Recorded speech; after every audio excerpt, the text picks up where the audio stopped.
Okay. Let's move on to communications, TDMC resolution. I don't know who put that on. TDMC resolution, anybody want to speak to it? Yes, thank you, Mayor. I'm sorry. We as council received a correspondence from TDMC, and I just wanted to make sure that it was placed on the agenda for public, just to see it was regarding a question about housing. Can you share that with us? Can you forward it to council or say when we received it? Did you guys receive a copy? You should have gotten it yesterday. And it's maybe like page 7 of our agenda packet, Deputy Mayor Schwartz. We'll take a look. I'll take a look. Thank you very much. Sorry I have a lot of about that. emails from yesterday. No, I have a lot of emails from yesterday, so I will take a look. Thank you very much. Okay, sorry about that. So there was just a concern about the new housing development and also some statements regarding fair share housing, concerns about the configuration of the development and our particular ordinance for 2019 in terms of which we passed that all our housing would be inclusionary in development, including those of mixed or market rate and affordable units to the extent possible, low and moderate income units. And I believe I asked the question and there was a delineation made between whether the units were for sale or for purchase. And I believe that this is just a letter from community members with a resolution request and inquiry as to this property development. Is it in compliance with our ordinance? Okay. I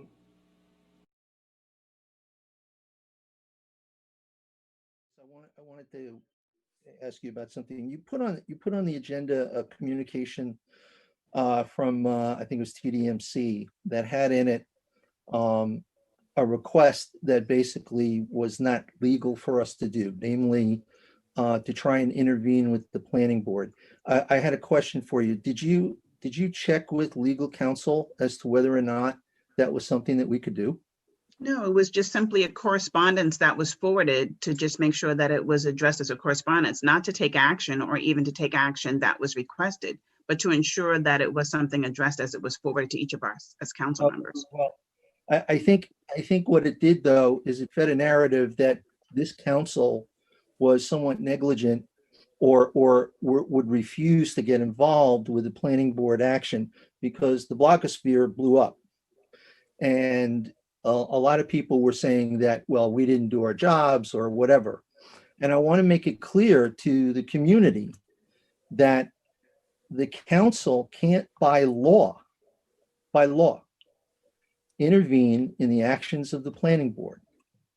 We can't do it. So while you may not be happy with the actions of the planning board at any space or time, we cannot intervene on those actions. And I think legal counsel went over it at that meeting and stated clearly that the redressing of any issue there has to do with going to Superior Court, I think is where they went.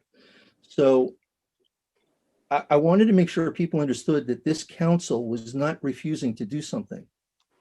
It can't do something, okay?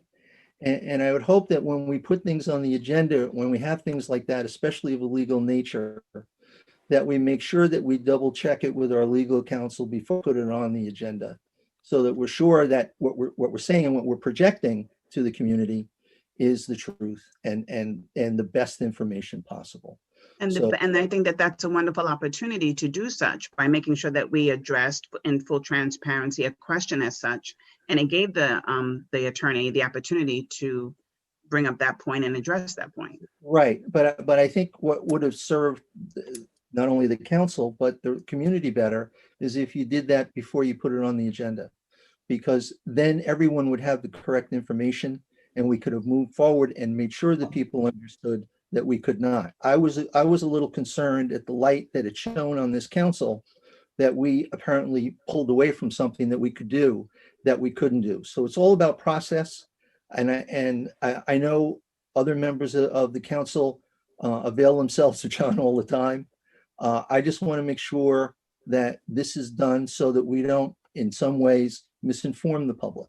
Well, sure. This was a letter that each council member received. So I'm sure that every council member had the same opportunity to, and I believe it should have been forwarded to John as well, to ensure that it was an opportunity to address a concern of the community as was forwarded. Well, the community was addressing a concern, and I have no problem. I don't think anybody here has a problem with community coming to us to express a concern. But when I hear them wanting us to do something that isn't legal, that we cannot do, and I know that you know that because you've been on the council longer than I have, that I don't think it serves the public any good to go down the road and having them all upset over something that we didn't do when we couldn't do it. I completely understand the need to tell us when they think something's wrong. Absolutely. I expect that. We see it, we hear it all the time. But I want to make sure that they have the right information from us at all times. That's all I'm saying. Okay?